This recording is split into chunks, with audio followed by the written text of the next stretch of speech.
Okay, folks, it's time to ride again with the Bob Ryan, Jeff Goodman, Tanguay along for the ride podcast and Zoom. Got a lot of work to do, guys. All right, we're going to start with controversy. JJ Reddick, who I really appreciate his candor when he talks about the NBA. I really appreciate what he does. However, he caused a stir when he had this to say about Larry Bird and the three-point shot. Again, did you watch? Doggy, it's just math. It's attempts, it's makes, and it's percentage. And there's no way you could ever argue Larry Bird is a top three-point shooter of all time. You can't make that argument. You're basing it on math.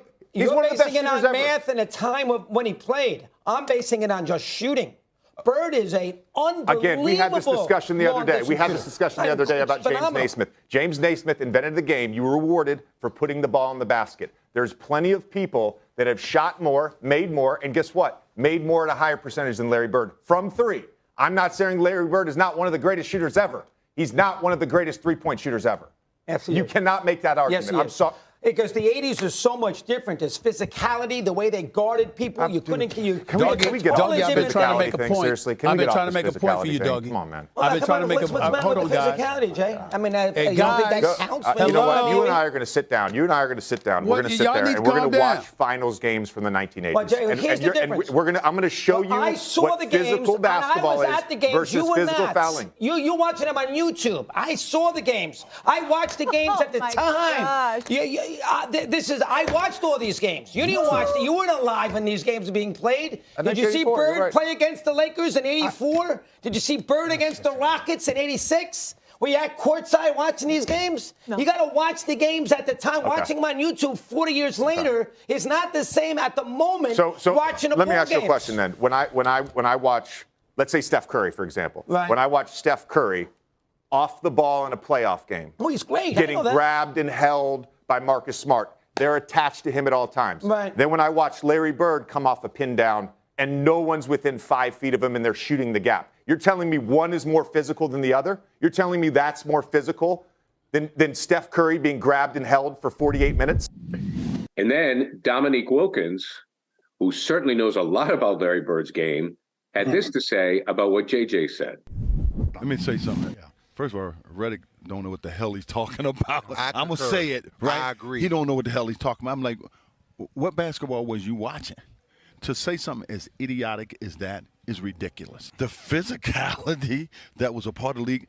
Hey, look, when you can put your hand on a guy's hip and make him go a certain way, if you can put that elbow in his chest to slow him up, which we call slowing a guy up when you coming down the lane, so how many guys can deal with that type of pressure? And for JJ Reddick, who've played this game, I'm very disappointed that he has said something so stupid. Okay, guys. Bob, I'm going to start with you. You were there. You have seen both. Your thoughts on both comments from both men. Well, JJ continues to embarrass his university and diminishes the worth of a Duke degree by speaking with such colossal ignorance in public, with such arrogance and authority. I kind of thought he was bright. I thought he was a poet. Remember that business in college? And he is bright, Bob. He actually is bright. I'm being facetious, but I'm fine. It's idiocy that suggests that a no hand checking finesse league where people are camping out 42 and a half feet from the basket and nobody goes to the hoop or it doesn't post play is less physical than the NBA of 30. Oh my God, let's talk about 50 or 60 years ago, but even 30 years ago. What does he come up with this? And I'm more power to Dominique Wilkins, who I know is a Bird fan and vice versa. For the coming to his defense, this defies common sense. Yeah, I'm with you. And the Bird stuff about 3-point shooter, I get what he was trying to argue there. He's trying to say, well, like he didn't ever do it. Well, here's some numbers, JJ, just so you know. 4 years that Larry was healthy, and just to preface this, I did not grow up in Boston a Larry Bird fan or a Celtics fan at all. In fact, I was a Sixers fan, as you know, Bob. 4 years when Larry was healthy, from 84 to 88, or relatively healthy, he shot 42% from three, 326 of 787, in an era in which, again, it wasn't even big at that point. And look at what he did. Imagine if that's what he had worked on all the time, like AKA JJ Reddick, what he could have been as a three-point shooter, to me, yeah, maybe he wouldn't have been Steph, but he might have been number 2. Back then, and it was a part of the game. Right. It was actually a minor part of the game more often. But Larry Bird was the first. Hey, JJ, I hope you're listening. Larry Bird was the first player to make this 3-point in the NBA, not the ABA, because they came from, but the first player in the NBA to make the 3-point shot a strategic weapon. He liked to use it as a dagger in the fourth quarter or something like that, and he used it. Nobody else used it as strategically as Larry Bird did. You weren't out there taking 14 or 15. I'm going to guess. I can look it up. The most he ever made in a game probably was like 4, maybe 5. I don't know. But the most he ever took was probably 7 or 8. And it wasn't the game. The game has changed. We're not getting into that thing. Right? The game has changed. Okay. So, I mean, but it was just to deny his greatness as a 3-point shooter is absolutely, But again, he's watching, like they said, like you're watching YouTube clips. That's what you're watching. You weren't around for it. So, and again, there's no reason to diminish it. He's diminishing the skill level then and saying, yeah, of course, Bill Laimbeer couldn't play in today's NBA. We know that. Jahlil Okafor can't play in today's NBA. The NBA has changed. I'll say the other thing, Bob, a lot of these dudes that are scoring 40 today aren't scoring 30 back then, right? Like JJ, the offensive numbers are so inflated with some of these guys that are getting 40 and averaging 30 plus. It has changed. Yes, there were pros back then. There were cons back then. But to say anything disparaging about Larry Bird and his perimeter shooting and his 3-point shooting, asinine. Like JJ, he probably beat your ass in a 3-point shooting contest today. By the way, Laimbeer could shoot from distance. Laimbeer could. Yeah, he could. No, the big thing about Laimbeer is he had no post game. We used to kid him out there that in the offseason, I used to talk to Chuck Daly, and he'd instead of working on his post game, he would in the offseason, he'd work on his short game. Yeah. He was a golf fanatic. It was probably more like no, I'm just saying, he was ahead of his time. Right. It reminds me a lot of Brooke Lopez kind of thing. And so anyway. The guys like Rick Mahorn, Charles Oakley, those guys aren't playing. Those guys, we get it. The game has changed. We understand that part of it. But again, for better and worse right now, guys are better shooters on the whole. They're more athletic. They're more skilled. Do they put more time? That was the other part. Was it him who said they put more time in the gym all the time now? And there's more facilities, right? That's the difference too. There's more for these guys on site to be able to work on their game. They all have, trainers now. So they're probably putting in. They'll make more money. But you're telling me Larry Bird didn't put time in? Come on. I mean, Bob was there. I mean, Bob was there. I mean, Larry shot 100 foul shots after every practice. No, Larry was not going to. He wasn't going to waste an opportunity to get those points. I can tell you that. Yeah. Well, no. Anyway, all kidding aside, I'll drop the hyperbole.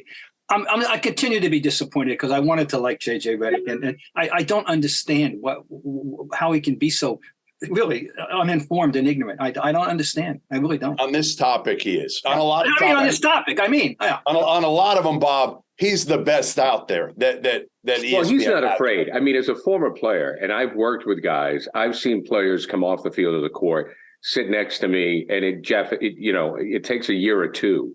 But the reason I appreciate Reddick, while I may not agree with him, he came out of the gate firing.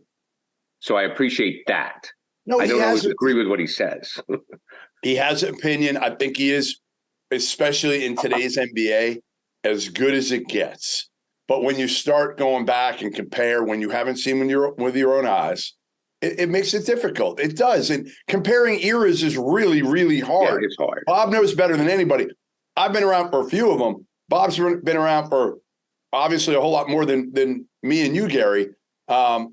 It's hard to compare eras. I mean, like this era is going to go down. You're going to have some dudes that end up averaging 25 a game that in 20 years, you're going to look back and like, how did he average 25 a game? And Bob knows it. Bob, I'll ask you to respond to this. It's not just in basketball. Go to the NFL. because of what the audience wants. The audience wants offense. So leagues are going to give the audience what they want. They want to see offense. They don't want 90 to 88 defensive gems. They don't want that. They want offense because that's what drives fantasy. That's what drives betting. That's what drives excitement. So, Bob, it also is the way the league is called. I mean, the NBA wants points, period. And that what you described is what we had 25 years ago. And go back and look at the in 94-95 finals, the Houston's 2 finals, and look at the Jazz and the Bulls, and you will not believe that we actually lived through this. I mean, we all complained about it. I remember there was one finals where nobody scored 100. In that stretch in the 90s. I call it was Ice Age. And teams, somebody became the first team. I loved shots attempted. Became the first team to take fewer than 80 shots a game. And that was I think it was either a Larry Brown or Jerry Sloan team. Anyway, we had that, and it was awful. And I remember us complaining to Stern and kidding him, about it during the finals. And he was, well, people like a 1-0 baseball game, and well, I don't care. That's a little different. A little bit different. But you want some happy medium. To me, I want to see, and we get to this with the All-Star game a little bit, obviously different, but I want to see some level of defense and games that, again, when you just see these inflated offensive numbers, I don't know. I mean, again, I've seen a lot of these players that are putting up 40. I've seen them since AAU ball, and they never put up 40 in AAU ball, and now they're putting it up in the NBA. Yeah. So what does that say? Yeah. Let's get to the all. Go ahead.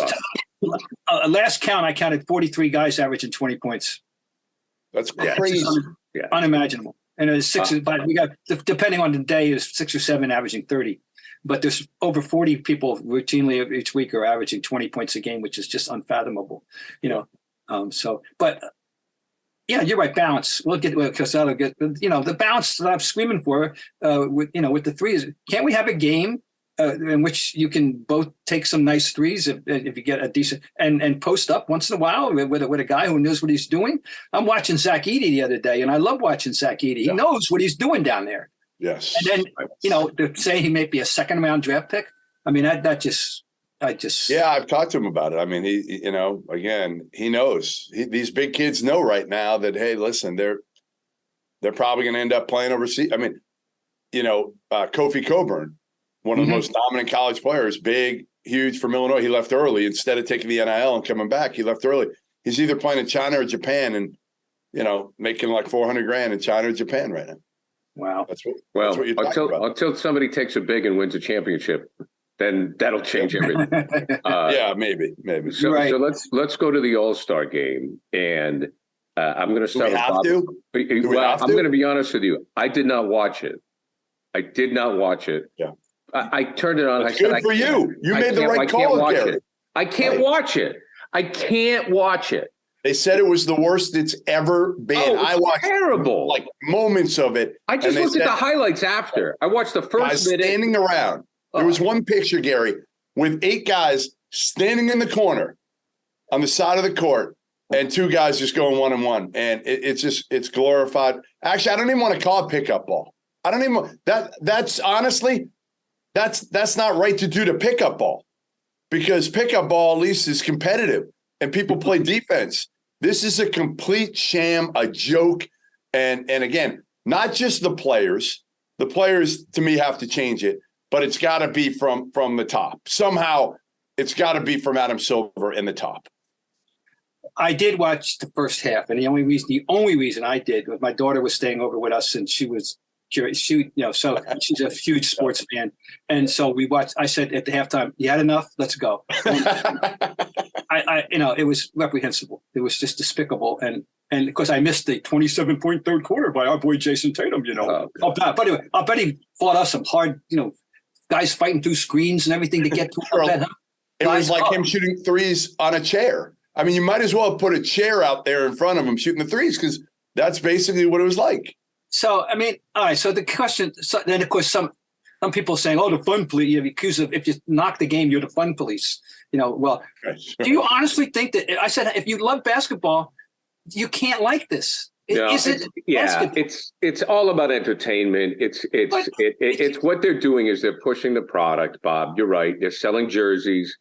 I even turned on the celebrity game, for a few minutes. Yeah. And I'm like, I can't handle this Saturday night. And, you see Jaylen Brown out there and he's got the mask on and, he comes back for the All-Star game, which is just the way it is now. That's what the players want. Tatum at least played a game before he came back. Right. But it's, what it is, Bob? It's one big commercial for the NBA. And if you're a basketball fan, there's no way you can watch the whole thing. Oh, here's the thing. And now people are saying, we understand that the weekend, encompasses many aspects. Okay. And okay. But shouldn't you want to build up to have the marquee thing? You're showcasing the best players in the world and have them go out and play a serious basketball game. Would not be more to the How would you change it, Bob? Have you thought about the best? You're right. You already hit it. Adam Silver and company says, all right, no, we want a basketball game. We don't want this nonsense. Well, I mean, look what happened with the Pro Bowl. I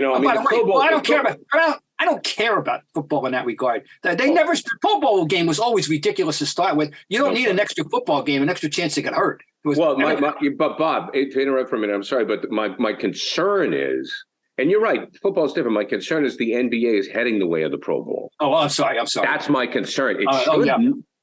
But what are we going to have a skills contest next? And I mean, they have it anyways. But they have it anyway. Yeah. But, no, it's ultimately it's opinion, and I guess, and a lot of it is generational. I mean, maybe young people they've only gotten used to this. They think they don't look at it. They don't look at it as listen to us because we're all so young. They don't look at it as a game. They look at it as like an event, or they'll watch it on. They'll watch it. My son will watch it on Instagram and clips. Right. How about this? I didn't look it up. I was trying to use my brain for once. What was the last good All-Star game? Do you remember? I can't tell you. No, I pay less and less attention to them as time went on. I remember some good ones back in my day, and Seattle in '87 was terrific, and the overtime game, and Tom Chambers was the MVP. Oh yeah. And Tom Chambers, and he's today I'm the best player in the world, and that's the pride that those guys had. Now I will tell you this: the second All-Star game that I covered was in 1973 in Chicago. And there was an ennui on the part of the players in general and the West. You want the final score was? I'll never forget it. All-Star game, 104-84. Wow. The West scored 84 points in that All-Star game in Chicago. And it got then we started ratcheting up. It got better and better. But it is. I'd rather see. Listen, here's what I'd rather do than an All-Star game. Just have them play like knockout. Have them play one-on-one. It's one-on-one anyway. So making an actual one-on-one competition, Jason Tatum against LeBron, next guy advances. Why not? It's basically that way anyway. I know. They did try a couple of years a one-on-one contest. Oh, I don't remember that. 72 and 73. Really? And it was colossally boring. And it didn't last. And, all right. And here's my idea. It'll suck. Here's trivia you can use at your next, gathering. Okay, yeah. Who were the first two champions of the one-on-one, and the only two? Because the fact that you know this is ridiculous. It's got to be Pete Meredith. Ridiculous. Pete Meredith. See, you would think that the finals one-on-one championship game in 1972 in Los Angeles was between Bob Lanier and JoJo White. What? Yes, thank you. Lanier won. Who won? Lanier won. Yeah, he backed him. He must have posted him up the whole time. Well, why wouldn't he? JoJo probably never got the ball. I think it was losers out, though. Anyway, the next year, here's the colossal trivia question of all time. I want to be honest, if either of you ever even heard of him, Barry Clemens. Who? Barry Clemens. No, never heard of him. Never. 6'7" forward out of Ohio Wesleyan. Really? And he was a sub, and he won it. I forget who we beat. So, we're all looking forward to, obvious people. No, I remember covering the Celtics had, when they were practicing in those days at Lexington Christian Academy, and they had their competition, who was going to represent the team, and I remember covering it. And the last person I thought would be he wasn't that kind of player, JoJo. He wasn't. Anyway, it didn't go anywhere. Now, maybe this sensibility of the modern player, maybe they would welcome it. Maybe these guys would welcome it and we get the big names and do it. Anyway, I just want you to know that they actually tried it once. That's why Bob Ryan's in the Hall of Fame. Okay, guys. The Celtics heading into the home stretch, Jeff, are still the best team in the NBA. And is there a threat to them?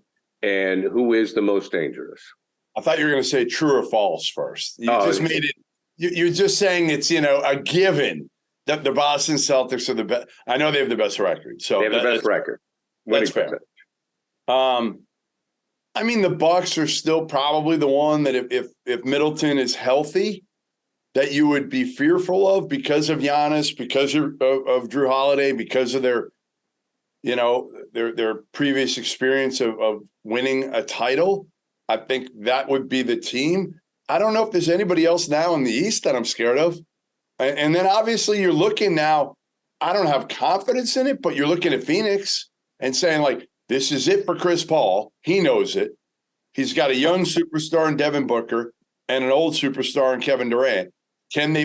Generally, you can't figure this stuff out in 30 games, right? That's pretty difficult to do. But they have the point guard. They have the two wings. On their best day, they can beat anybody. I don't know if they can put it together for a series, and then you're talking, 3 series. I agree with this. I'm not prepared to crown them, as the quote best team in the league. Now, last year when they started their run in mid-January, from that point on until the middle of the finals, they were the most successful team in the league. We found out who the best team was. The best team won. They deserved to win. They deserved to beat the Boston Celtics. Golden State did. Okay. The thing that concerns, number one, I'll get there. The thing that concerns me about the Celtics in terms of they are like it's a baseball kind of comparison. There are baseball teams that have been built for the 162 games season that weren't as successful in the short season because there's different requirements on pitching and everything else. And there were other teams that didn't have the long haul capability of them, but were able to beat them in the short series. The Boston Celtics, I'm about to make a sweeping statement. Are you ready? This is the deepest team I have ever seen. I've never seen a team ever deep. You're talking a game in which, remember, they had a game where 8 guys scored double figures, and that means your 11th man scored double figures. I've never seen a team with this much quality, legitimate NBA players. Usually you got 7 or 8, 9 at the most, and then you got 3 guys carrying the gym bags. No, I'm serious. Now I'm not saying it's the best team I've ever seen. I'm simply saying they have accumulated more legitimate NBA players on their roster than I have ever seen. Okay. And they don't have Gallinari. But that doesn't mean that they can't lose a short series to certain teams. You mentioned one. Of course, Milwaukee. I'm not sleeping on Philly. I'm terrified of Embiid. But you're scared of James Harden? Really? Well, James Harden? I didn't say it. I'm just saying I'm not sleeping on Philly. That's all. Well, Jeff, let me throw this into the mix. Is when you mention Harden, to me, he's the ultimate wild card. So I'm with Bob. I'm not going to sleep on Philly. So if you get in the only team in the East, I think right now, and health is obviously a factor with Milwaukee. Milwaukee's always going to be there. It depends on the health.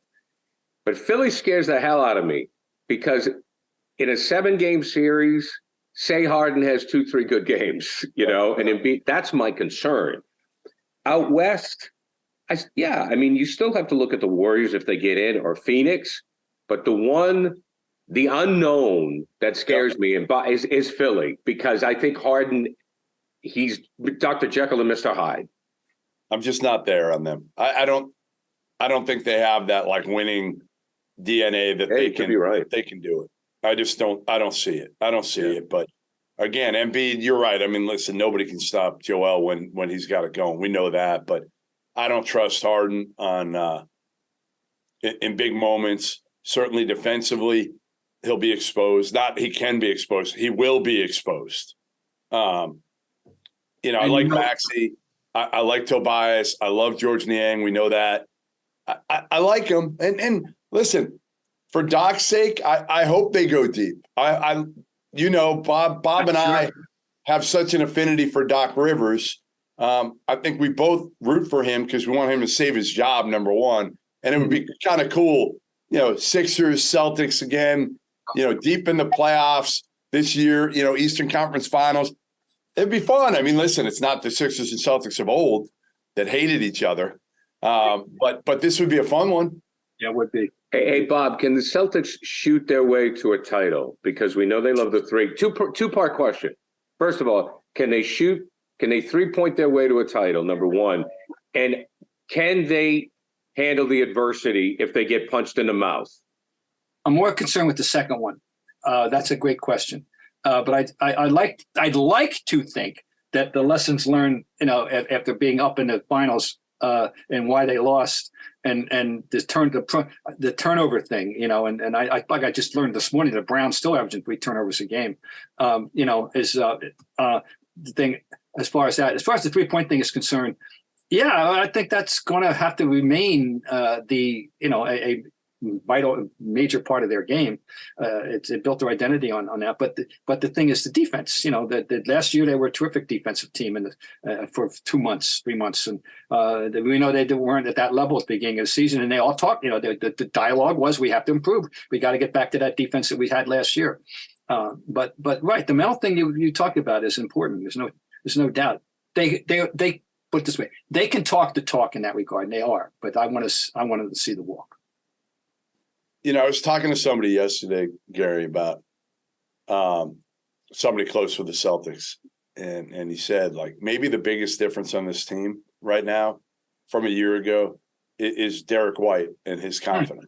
Think about that. Think about where he was last year. He just come to a new team, couldn't make a shot, right? He could not make a shot. His whole stretch, basically, playoffs, he had a game here or there. But now, especially with Marcus Smart being out of the lineup, it's given him more of an opportunity. You could see his confidence. And again, adding he and Brogdon was such a difference because other guys can have off nights now.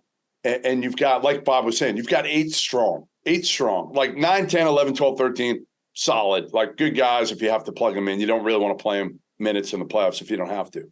And you shouldn't have to with their 8 strong. And they finally are healthy. This could be tonight at Indiana, I think could be the 8th time that they'll have all their 8 guys, their top 8 guys. So to me, let's see what they can do. Everybody's relying on the 3, Gary. That's the only thing I'd say there is everybody's relying on the 3. Yeah. They more than most, right? Like Golden State more than everybody, but they've got the elite shooters, Hall of Fame shooters, so you don't care. The Celtics don't have that. That's collectively, they're a good shooting team. But if you look at them each individually, well, where's the Steph? Where's the Clay? They don't really have that. Right. The interesting thing about this roster composition, is that when you have this many good players, it increases you have multiple decisions you can make, as the coach about, and that's not necessarily such a good thing because the ideal team, everybody knows who the starting 5 is. And then you got 3 guys coming off the bench in a regular rotation. And at least one of them is a specialist. Whether it's rebounding, shooting, defending, he's a specialist. I think you have that, though. Another one is a two-position player, whether it's guard, forward, center. But more, and then the third is just, a guy, But that's as deep as championship teams have traditionally gone in most cases. All right, so I would tell you, then the 3 guys off the bench, when everybody's healthy, Bob, are obviously Brogdon's accepted his role off the bench, right? But I guess what you're getting at is different, not who's starting and who's coming off the bench, who's on the floor at the end of the game. Yeah, right. Now we talk about Derek White, and he's gotten, I'm sure, very well accustomed to having a major role in this team. But if everybody's in the mix, he's going to have a lesser part of the whole. He's going to, and can he handle that? We know Brogdon can handle whatever comes his way. I think White can too. White's the ultimate teammate. He's the honestly. Well, Derek White and Brogdon, I don't worry about at all. The one that is not concerning, but will be interesting is Robert Williams if he's healthy. Yeah. Well, All right. Well, that's fine. But so it's going to. But I'm sticking with what I said. This is the deepest team I've ever seen. Yeah, that's legitimate. Guys, I'm calling Cornette and Muscala legitimate NBA players, and I think they are. And I've never seen a team that have this many legitimate NBA players. But that doesn't mean they certainly have been able to withstand slumps, injuries. Jaylen Brown. I mean, there was a stretch where like Marcus was out, Jaylen was out, and they still have the best record in the NBA. So, gentlemen, we've done a lot of work today. Always a pleasure, and we'll do it again next week.